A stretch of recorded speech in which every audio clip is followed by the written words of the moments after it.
wa ta'ala. Nabi Muhammad sebelum diresmikan sebagai Rasul, beliau kan udah Nabi.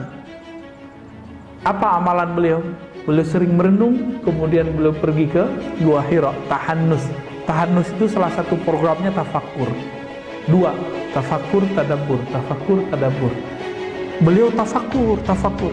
Maka Nabi itu di saking kerasnya, meskipun kerasnya arus kemusyrikan, orang tuh nyembah berhala, tapi Nabi terbawa nggak? Ini saya kasih tahu salah satu karakter orang yang tafakkur, dia tidak termakan oleh mainstream. Dia sendiri itu sudah cukup. Dia nggak perlu kata orang, dia nggak perlu menurut orang. Ini bukan orang kebablasan, terlalu kepedean, bukan. Dia sangat mengerti pola-pola Allah Subhanahu wa ta'ala. Satu ayat itu adalah kedalaman Al-Quran dari awal sampai akhirnya. Itulah maksud dari seorang imam ahli sholawat namanya Sidi Ahmad Tijani. Ini sering dinukil, dipelintir oleh kelompok anti sufi. Sidi Ahmad Tijani itu pernah berkalam, sholawat Al-Fatih lebih afdol dari Quran dibaca 6 kali khatam. Dibulilah, disesatkanlah kalam beliau ini. Padahal maksud beliau bukan begitu. Orang kalau baca Quran, hatinya nggak berkoneksi kepada Allah, kepada Quran. Dia baca Quran 6 kali, terus dibandingkan dengan satu sholawat, tapi dia merasakan keagungan yang disolawati. Maka lebih afdol ini 6 kali. Itu maksud beliau begitu. Bukan berarti sholawat Al-Fatih lebih tinggi dari Al-Quran. Itu sholawat Al-Fatih namanya, Pak. Allahumma salli ala sayyidina Muhammadin al-Fatih lima ulika wal khatim lima sabaq nasiril haqqi bil haqqi wal hadi ila siratal mustaqim wa ala alihi haqqa qadrihi miqdaril azim. Itu sholawat ajib. Sholawat itu menyebut Nabi itu Al-Fatih, artinya penakluk. Kalau Al-Fatih yang ini, nanti di akhirat semuanya, semua umat, semua nabi itu sedang menunggu syafaat. Akhir nyari Nabi Adam. Nabi Adam bilang, saya nggak bisa bantu kalian, malah karena akulah kalian terusir dari surga. Tawaduknya Nabi Adam. Datang ke Nabi Nuh. Nabi Nuh bilang, lah kalian datang kepadaku, aku dulu gak sabar mendoakan kehancuran umatku sendiri. Datanglah ke Ibrahim. Datang Nabi Ibrahim. Apa kata Nabi Ibrahim? Kalian datang kepadaku, aku punya kesalahan 3. Pernah bohong. Tapi bohongnya Nabi Ibrahim dosa gak? Enggak. Beliau cuma merasa salah adab. Tapi itu gak dosa, malah wajib beliau begitu. Bohongnya itu wajib gitu. Kita tiap hari bohong ya. Tiap hari kita bohong, Pak. Datangi Musa. Musa bilang, dulu saya pernah mukul orang, dibunuh, saya gak dikisos. Padahal umatku jika membunuh seseorang dikisos. Datang ke Nabi Isa. Nabi Isa gak ngomong apa-apa. Datangi Nabi Muhammad SAW. Maka Nabi mengatakan, hatta Ibrahim, dia butuh syafaatku. Akulah Al-Fatih, akulah sang pembuka. Maka sholawat itu kunci syafaat nanti di padang mahsyar. Itu maksud beliau, tapi disalahpahami orang. Karena teksnya kadang-kadang jatuh ke tangan orang yang tidak faham perkalian-perkalian di bab yang kita sebut tafakkur ini. Tafakkur dan tadabbur. Ya, jadi perkalian rahasianya itu ada pada bab tafakkur. Ya. Beliau Imam Muhammad bin Abi Bakar Razi yang wafat 660 Hijriah mengatakan, menyebutkan 2 ayat ya. Ayat itu kita sudah biasa dengar. Surat banyak ini ya. Ini ada di surah Ar-Ra'd ya. Surah Ar-Ra'd ayat 3. Ayatil liqaumi yatafakkarun, di ujungnya. Sesungguhnya pada demikian itu ayat adalah ayat. Apa arti ayat? Tanda. Ada sinyal. Ayat ya. ayat itu nomor ya. Surat sekian, ayat sekian. Itu bahasa Indonesia, tapi ayat bahasa Arab itu dari kata ayah. Ayah artinya mana? Mana yang menunjukkan dia? Gitu. Karena orang Arab tuh kalau nanya ya, ayu syai, mana? Di mana? Manakah? Nah, maka ayat ya. Ini beberapa ulama mengatakan seperti itu ya. Tapi beberapa yang lain mengartikan ayat bukan dari kata memang tanda-tanda. Sesungguhnya yang demikian itu adalah tanda-tanda. Berarti tanda tentang Allah itu banyak. Tapi siapa yang mampu menangkap? Hanya satu golongan. Qaumi yatafakkarun, kaum yang berfikir. Kaum yang berfikir. Di ayat berikutnya, ayat keempat, surat Al-Imran 191, wa yatafakkaruna fi khalqis samawati wal ard. Mereka bertafakkur mengenai penciptaan langit dan bumi. Gak usah lihat langit bumi yang di atas. Langit bumi itu kita, tentang cerita kita itu. Matahari jam sekian terbenam, jam sekian terbit. Musim bulan apa hujan gitu. Itu bisa nggak membaca itu? Dulu ada orang bisa membaca itu, muncullah namanya dalam bahasa Jawa misalnya weton. Itu hasil membaca itu sekian tahun. Jadi aslinya itu bisa diilmiahkan.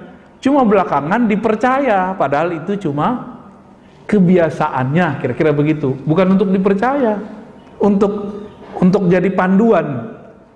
Karena belum ada alat secanggih sekarang ramalan cuaca, misalnya. Belum ada. Kalau orang Jepang itu kalau mau kerja atau mau nikah, dia ngetes darah, Pak.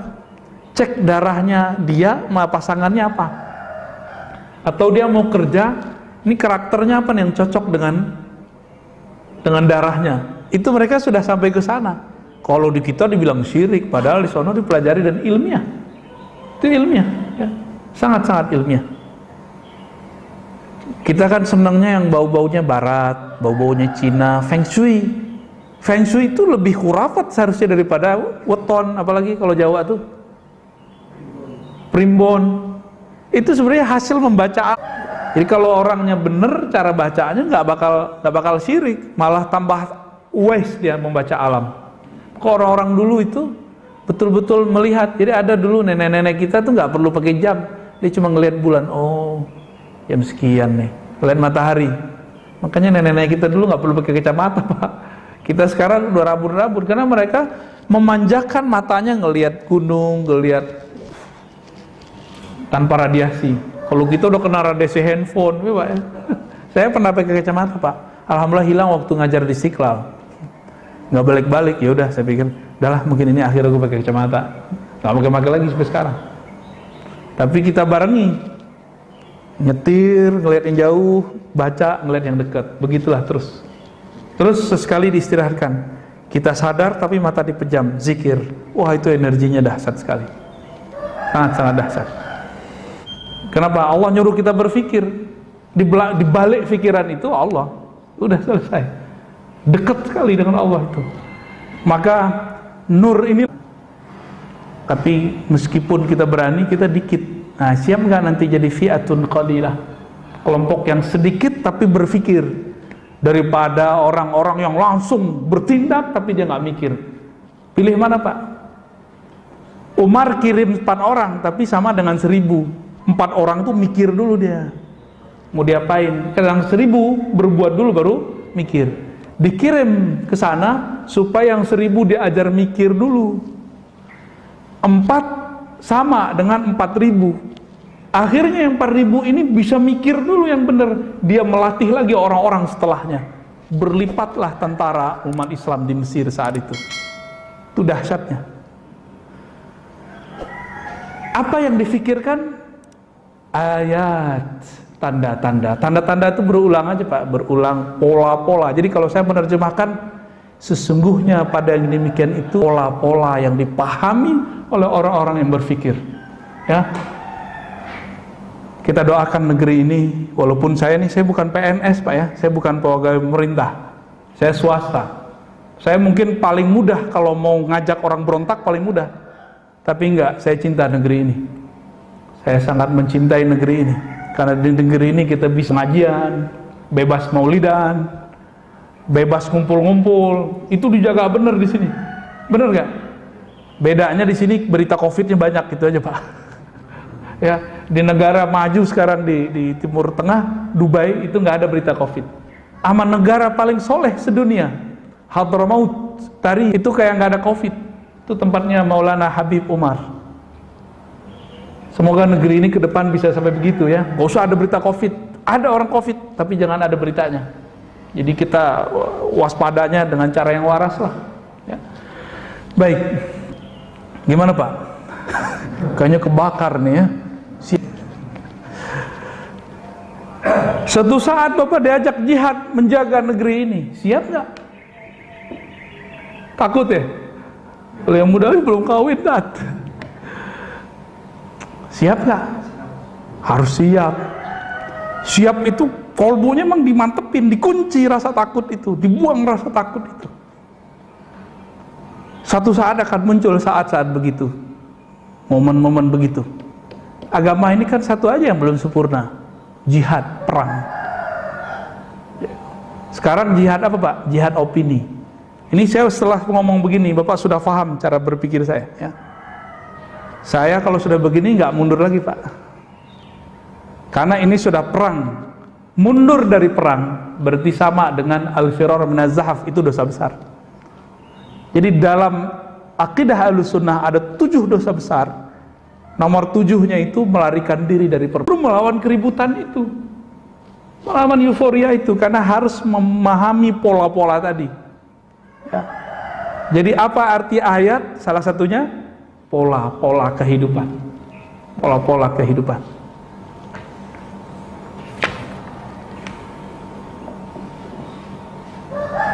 Maka dalam sebuah riwayat ya, riwayat ini dinukil oleh Imam Al-Faqihani, tapi sebenarnya ini kalam daripada Imam Sari Sakti. Sari Sakti ini Imam Salafus Saleh, hidup di abad ke-3 Hijriah, guru dari Imam Junaid. Kita sering nyebut, ini gurunya dia. Apa kata beliau? Cuma beberapa ulama mengatakan ini hadis. Yang benar ini bukan hadis ya. Tafakkur sa'ah khairun min ibadati sana. Berdasarkan ayat tadi, kata Imam Sari Sakti, bertafakkur sesaat saja itu lebih baik daripada ibadah 1000 tahun, atau ibadah setahun tapi nggak ada tafakkur, nunggak tapi nggak ada tafakkurnya. Dan ini terbukti, orang nanti banyak yang soleh secara fisik, tapi dia nggak ada kecerdasan spiritualnya, nggak ada. Akhirnya emosi, beda sama dia kata-katain neraka. Nah, ini udah mulai muncul nih. Maka saya kasih tahu Pak dari sekarang, musuh kita nanti bajunya sama kayak kita, sama-sama pakai kopiah. Untung lagi nggak pakai kopiah ya. Ya maksudnya sama-sama baju orang sholat lah, sama pakai baju koko, pakai sarung, pakai gamis, sama-sama berjenggot ntar. Nanti sama Pak, bedanya mereka khawarij. Ciri-ciri khawarij berontak. Berontak itu belum, mungkin bukan berontak negara, tapi sekarang mulai menggugat dasar negara tuh. Gawat kan? Mulai mengatakan Pancasila syirik. Berarti dia nggak ngerti Pancasila kan Pak? Pancasila syirik. Coba ayat Pancasila pertama apa kalimatnya? Ketuhanan Maha Esa. Di mana syiriknya bro? Jadi dia cuma dengar dari seseorang di luar sana, tidak mempunyai falsafah selain Quran. Loh, Quran itu terlalu banyak, maka harus disarikan terjemahan dari kulhu, jadilah sila pertama, kan gitu. Ketuhanan yang Maha Esa. Ketuhanan yang Maha Esa, syirik di mana? nggak paham. Dulu kan saya kemakan itu, Pak. Saya sempat kemakan secara teologis dan ideologis, kemak dulu. Alhamdulillah Allah selamatkan. Ya. Maka sekarang kita gregetan kalau ada orang yang kok mengulangi kesalahan kita yang lama gitu.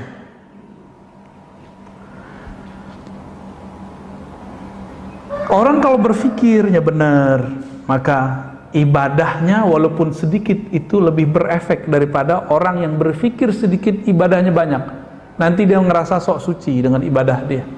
Ya. Apa kata beliau? Fikroh pemikiran itu ada 5. Nah, 1, fikru fi ayatillah, berfikir terhadap ayat-ayat Allah, pola-pola yang Allah sudah ciptakan di dunia. Polanya berulang lagi, Pak, berulang, kayak orang tawaf, berulang aja tuh, gak akan jauh beda, ya. Yatawalladu minhul ma'rifah, maka ini akan menumbuhkan ma'rifah, knowledge, pengetahuan. Jadi orang-orang yang mengerti kearifan lokal, dia tidak akan membuang yang disebut tadi weton, apa tadi? Tapi yang nggak ngerti bilang syirik gitu, karena nggak ngerti. Padahal itu yang bikin ulama tuh, yang bikin ulama itu, Pak. Yang bukan ulama tuh zodiak namanya, tapi prinsipnya nggak jauh beda. Zodiak, tahu ya? Zodiak itu udah jauh lah ya, udah jauh dia. Itu pertama. Jadi memikirkan pola-pola yang Allah sudah ciptakan di alam. Pola itu akan berulang ya. Yang kedua, wa fikru fi ni'amillahi wa minhu yatawallad minhul mahabbah. Memikirkan besar nilainya nikmat Allah Ta'ala, maka akan muncul dari fikir kepada nikmat, apa itu? Al-mahabbah, rasa cinta. Orang kalau udah cinta, dia mau berkorban. Kenapa kita nih kurang berkorban? Karena kita nggak sampai memikirkan nikmat Allah. Jadi suami istri kalau tengkar mulu, coba ingat-ingat kebaikan pasangannya. Nanti cinta muncul lagi tuh. Coba aja, Pak. Rasain sendiri ntar. Yang lagi cekcok, ingat-ingat kebaikannya. Tapi kalau udah benci sih, apa aja buruk jadinya. Ya, pasangan ngorok aja jadi masalah. Pasangan senyum. Fikru fi wa'dillahi wa thawabih yatawallad minhu rughbah. Tafakkur terhadap janji Allah. Janji apa nih? Janji reward, pahala-pahala, kebaikan-kebaikan, akan memunculkan rohbah, semangat beramal. Maka dianjurkan kita membaca hadis-hadis mengenai keutamaan-keutamaan mengamalkan suatu. Baca ini dapat pahala ini, itu dianjurkan.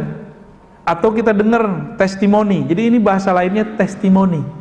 Testimoni mengamalkan itu muncul semangat nanti. Ya.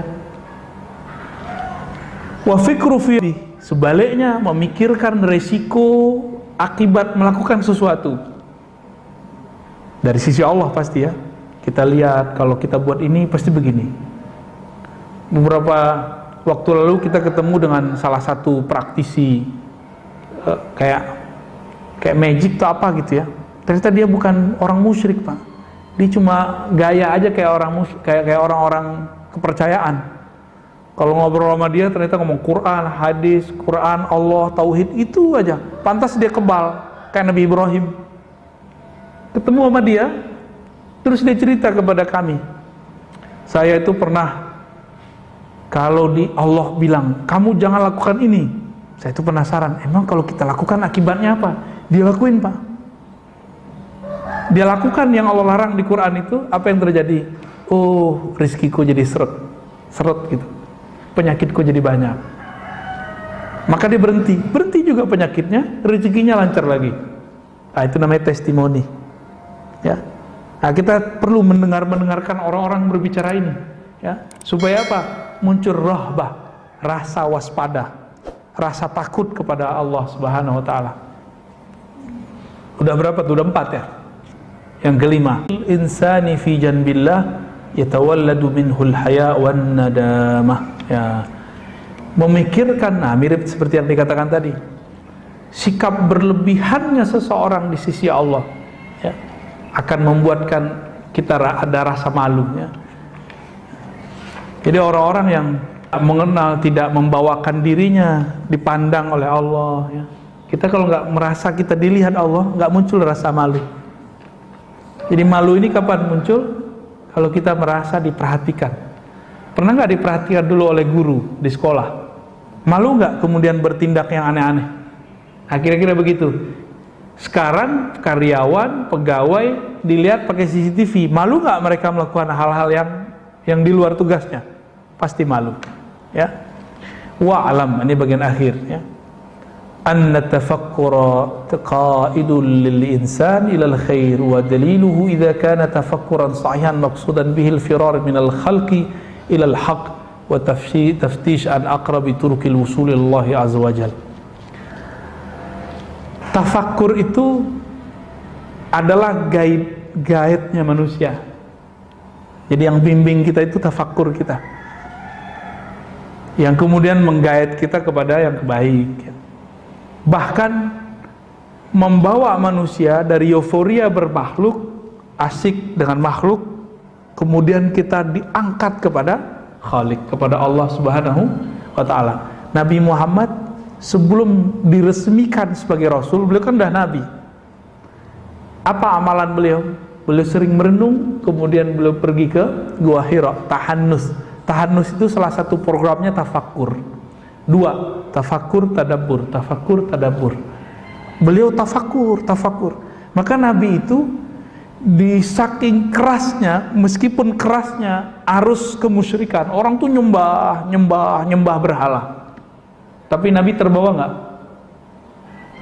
Ini saya kasih tahu salah satu karakter orang yang tafakkur, dia tidak termakan oleh mainstream. Dia sendiri itu sudah cukup. Dia nggak perlu kata orang, dia nggak perlu menurut orang. Ini bukan orang kebablasan, terlalu kepedean, bukan. Dia sangat mengerti pola-pola Allah Subhanahu wa ta'ala. Makanya Nabi Ibrahim karena tafakkurnya kuat, Allah sebut beliau ummah, satu umat. Jadi Nabi Ibrahim itu kualitasnya sama dengan satu umat. Wajar Allah kasih beliau hadiah. Anaknya itu udah tua, beliau punya anak. Anaknya pertama siapa? Nabi Ismail, Nabi Ishak, Nabi. Bahkan ada anak-anaknya yang lain ya, Madian, sampai 6 dari Jarur Siti Konturah. Jadi anak beliau dari Siti Konturah itu 6 atau 4, itu banyak. Anak-anaknya sampai ke negeri kita. Jadi bapak-bapak ini mungkin keturunan Nabi Ibrahim jalur Siti Konturah, mungkin loh Pak ya, jangan gear dulu, pasang Habib berarti depan. enggak begitu Pak ya, kan mungkin. Kenapa? Kalau kita membaca teks, tinggal dibuktikan pakai DNA apa nanti ya, bener nggak nih? Jadi antum benci sama Israel misalnya nih, benci kepada Israel sebagai bangsa nggak boleh, tapi benci kepada Zionis yang mereka merusak alam ini, itu boleh, bahkan wajib kali ya. Itulah yang disebut al-Yahud di Quran, lan tarda'an kal Yahud. Yahudi nggak bakal ridho kepadamu, itu Yahudi Zionis. Pakai alif lam di situ. Di Zionis maksudnya. Tapi Yahudi yang lain itu nggak banyak yang masuk Islam. Kita nggak tahu nih pergerakan yang sekarang tuh yang mana, ya. Wallahu a'lam bishawab. Maka Bapak Saudara Allah akan tafakkur kita. Insya Allah kita akan menjadi umat yang mandiri. Amin ya rabbal alamin ya. Assalamualaikum, saya Muhammad Ruji Madura Darul. Apakah ada makhluk Allah yang bergerak diam bersamaan selain Allah? Mohon jawaban ya. Itu pertanyaan harus dibenerin. Bergerak kok diem? Itu secara ilmu logika udah nggak masuk. Ya, harus dilurusin dulu. Dalam ilmu mantik ini kan gramatikal berpikir. Gerak itu sekaligus bisa diam nggak? Gerak ya gerak, diam ya diam. Dah, jadi pertanyaannya dilurusin dulu deh. Ya. Yang kedua, Ustaz. Di tafsir Quran Allah kadang menyebut dirinya aku dan kami. Itu yang nanya siapa tuh? FT tidak ada Allah yang Aku, ada Allah yang kami gitu ya. Saya pernah baca tafsir itu bahasa Arab. Dalam hal apakah Allah menyebut dirinya aku dan kapan kami? Coba perhatiin ya. Ini ayat yang paling senang saya baca. Dari dulu, dari kecil saya suka baca ayat ini. Surat Toha ayat 14. Malam tadi juga kayaknya saya baca ayat ini. Wahai Musa, kata Allah, la ilaha illa ana. Innani ana Allah, la ilaha illa ana. Sesungguhnya akulah Allah. Innani, ya itu ada innani, itu ada ya pada situ. Sesungguhnya aku. Diulang lagi, ana Allah, akulah Allah. Jadi Allah itu kalau menyebut aku berarti ada keperkasaan di situ. Ada tauhid mutlak di situ. Sebenarnya yang boleh ngomong aku itu cuma Allah. Karena ana itu salah satu nama dari dia. Dulu Buya Hamka tuh nulis, sebenarnya kalau kamu mengatakan saya, aku, kamu sudah mencuri, kamu sudah memakai salah satu dari nama-nama Allah. Itu Buya Hamka tuh, Pak. Cakep juga Buya Hamka, emang dia sufi juga tuh. Karena ayahnya sufi, kakeknya sufi. Di akhir ayat dekat sama sufi-sufi. Meskipun beliau tokoh Muhammadiyah yang emang kita nggak dengar tasawuf, kecuali tasawuf modern ya, di kalangan Muhammadiyah. Itu ajib tuh ya, saya teringat masa kecil kita bacaannya buku-buku Buya Hamka. Kita datang ke jiran, ternyata orang-orang sana ya seumuran bapak, Pak, itu bacaannya buku-buku Buya Hamka. Jadi kalau membuka cerita dengan mereka lewat Buya Hamka. Bagaimana dengan kami? Nah, coba lihat kami. Kalau aku tadi keperkasaan, keesaan, mutlak. Ini baru sebagian yang kita buka, Pak ya. Ada banyak makna dalam aku itu. Kalau Allah mengatakan nahnu, kami, inna nahnu nazzalna adz-dzikra, ya, sesungguhnya kamilah yang menurunkan az-dzikra. Apa arti az-dzikra? Peringatan artinya Quran. Wa inna, dan sesungguhnya kami lagi lahu terhadap peringatan Quran itu lahafizun, ya, sungguh sebagai penjaga. Saya mau tanya, adakah di alam semesta ini sesuatu yang tidak ada nur Allah dalamnya? Adakah sesuatu yang terjadi di alam semesta tanpa campur tangan Allah Subhanahu wa taala? Ada nggak? Kalau ada berarti ada Tuhan selain Allah. Ada nggak? Berarti di sini ada peran Allah nggak? Walaupun zahirnya manusia yang buat. Di sini suara yang sampai kepada Bapak itu kan karena kita dekat, dalam hitungan detik, bahkan sebelum 1 detik udah nyampe. Tapi kalau jauh suaranya menggema baru nyampe kan di sana, telat nyampenya. Kita kalau dengerin petir, yang nyampe duluan cahaya atau suaranya? Cahayanya, karena kecepatan cahaya beda dengan kecepatan gelombang suara. Beda, Pak. Allah Subhanahu wa taala ada nggak? Jadi siapa sebenarnya menyampaikan suara ini kepada Bapak? Itu bukan saya, Pak. Allah yang nyampein. Masuk nggak? Maka sama siapa yang nonton lewat YouTube, lewat Facebook, dimanapun berada, itu yang menyampaikan itu Allah, bukan si Facebook itu, bukan si YouTube itu. Allah yang nyampein. Lewat. Apabila Allah melibatkan perbuatannya, maka dia mengatakan kami. Paham? Kita ini, alam semesta ini perbuatan Allah. Apabila dia menyebut perbuatannya, dia sebut kami.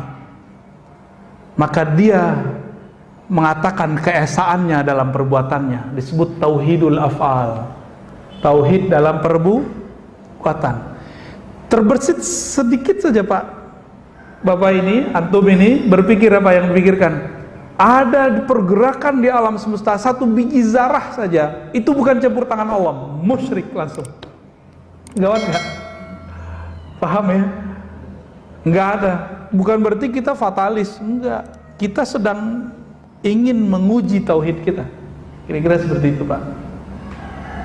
Jadi keyakinan kepada Allah itu harus benar-benar bulat, sebulat-bulatnya, Pak. Nggak boleh sumbing dikit, nggak boleh. Sumbing dikit syak, nggak diterima oleh Allah Subhanahu wa taala. Maka niatkan kita ngaji ini memantapkan keyakinan itu. Yang keyakinan ini Bapak nggak dapat dengan sholat 1000 rakaat. Itu maksudnya tafakkur sesaat lebih afdol daripada ibadah 1000 tahun, ibadah setahun. Kenapa? Dengan mengaji begini, pola-pola berpikir yang mantap, yang sahih tercipta nggak dari tadi?